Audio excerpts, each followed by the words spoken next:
Oke, assalamualaikum warahmatullahi wabarakatuh. Kembali lagi di channel kita bersama, teman-teman.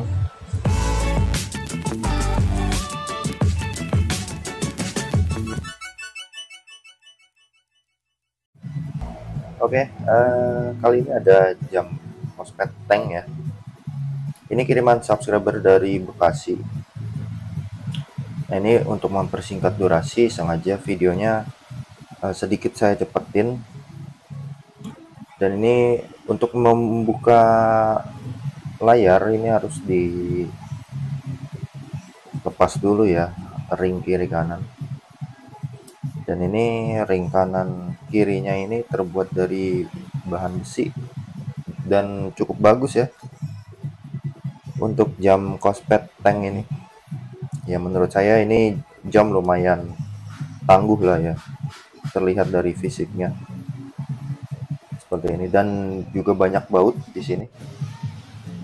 Oke ya, kita lepas dulu ini ke atasnya ini, lalu kita buka layarnya ini dari sini, teman-teman. Ini sebelumnya saya udah panaskan dulu menggunakan headgun, jadi lebih mudah. Lalu kita copot dulu ini bagian isolatornya, atau bahasa sederhananya isolasi kabel lah yang hitam. Kita copot dulu layar ya, teman-teman ya.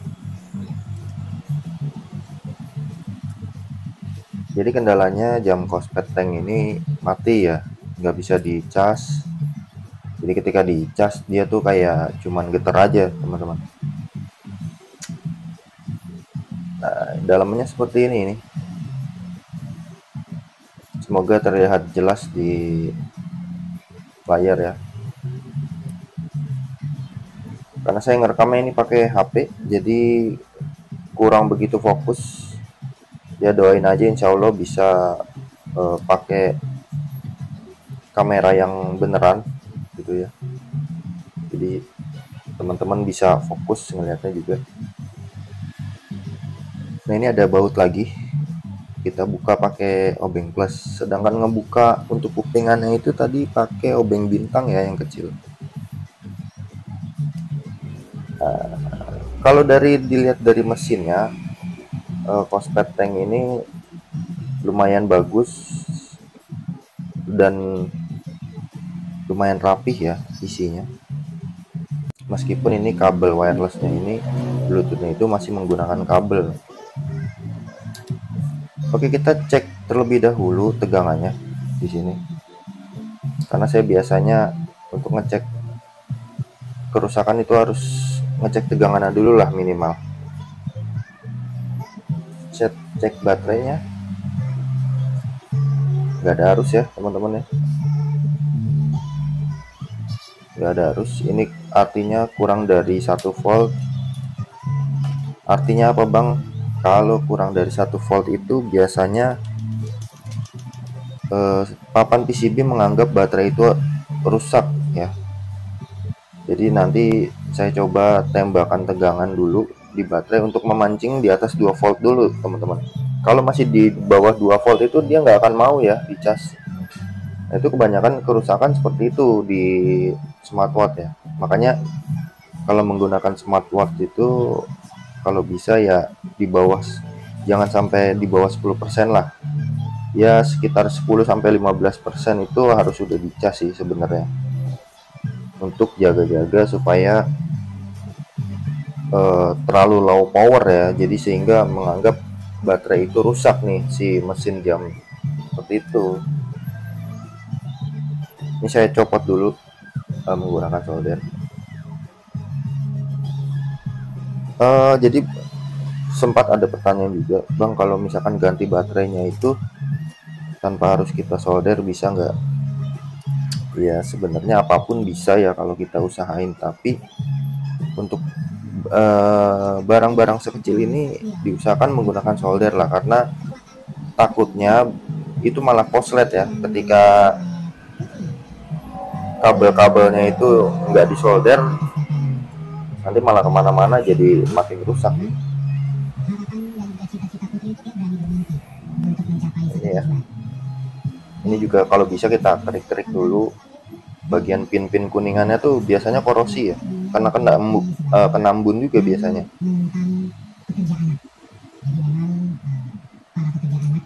Nah, pokoknya ini videonya sedikit saya cepetin ya, mohon maaf ya, karena ini cukup lama juga saya memperbaiki ini. Sebetulnya ini udah pernah, bukan kemasukan air tapi embun ya, karena terlihat dari papan PCB-nya. Kalau bisa ya teman-teman ketika pakai smartwatch itu jangan terlalu lama di kena sinar matahari lah ya, karena lemnya tuh bisa terkelupas, apalagi lem pabrikannya itu ya bukan yang menjelekan pabrik, tapi ya kualitas lemnya agak kurang aja sih menurut saya ya. Ini kita bersihin dulu.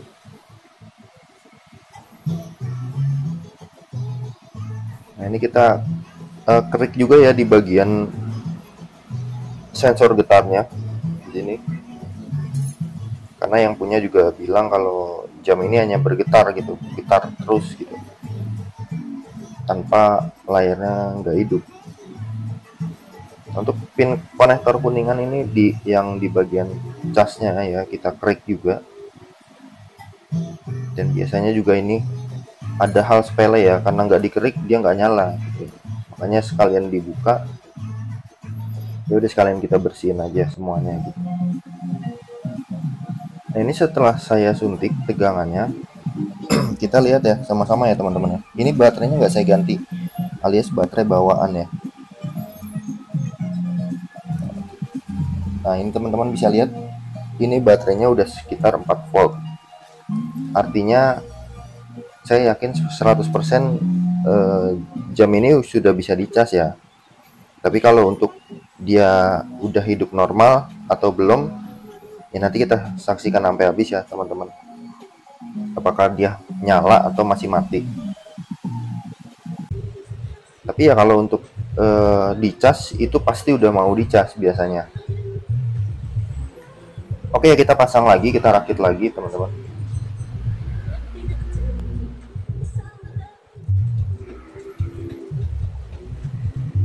Ya kalau mengerjakan hal-hal seperti ini ya memang butuh kesabaran ya,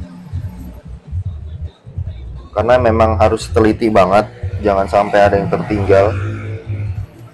Nah ini baterainya kita ini lagi ya, kita solder lagi pada posisinya semula.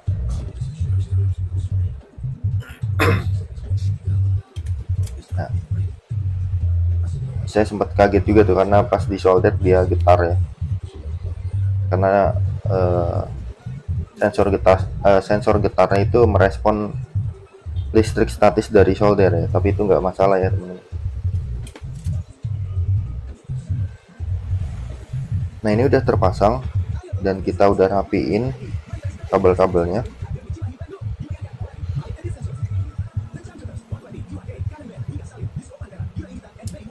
Nah, mungkin sebelum kita lem permanen, alangkah baiknya kita tes dulu gitu, jangan sampai kita udah tutup permanen tapi pas kita nyalain itu masih belum bisa, nanti ngebongkar susah lagi.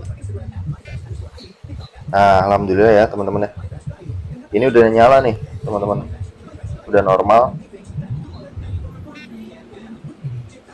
Ini sensornya memang harus ditempel, harus dipakai baru bekerja ya. Nah ini udah bisa. Oke, untuk langkah selanjutnya ini kita lem ya. Ini saya pakai lem khusus LCD karena menurut saya lebih paten daripada lem pabrikasinya. Karena saya udah coba menggunakan lem LCD ini, itu saya pakai untuk hujan-hujanan deras ataupun berkegiatan yang mengandung air lah, itu nggak ada masalah ketika pakai lem ini, jadi lebih tahan air lah. Nah ini udah dilem teman-teman ya. Nah untuk proses pengepresan ini saya skip ya, karena terlalu lama menurut saya untuk nunggu lem kering. Kita nyalain dulu di sini. Nah, ini saya sudah dilem rapat, kita coba nyalain lagi, bisa ya. Nanti kita coba cas ya, kita cas bisa atau enggak, mengisi atau enggak ya teman-teman. Nah, untuk slide-nya, touchscreen juga sudah bisa. Oke, kita cas. Nah, ini bisa dicas juga teman-teman, sudah berfungsi semuanya. Oke, itu aja teman-teman ya. Jika ada pertanyaan, klik di kolom komentar atau di Telegram atau di Instagram kita. Jadi itu aja tutorial kali ini, semoga bermanfaat, dan jangan lupa like juga ya teman-teman. Itu aja. Assalamualaikum warahmatullahi wabarakatuh. Sampai jumpa di video berikutnya.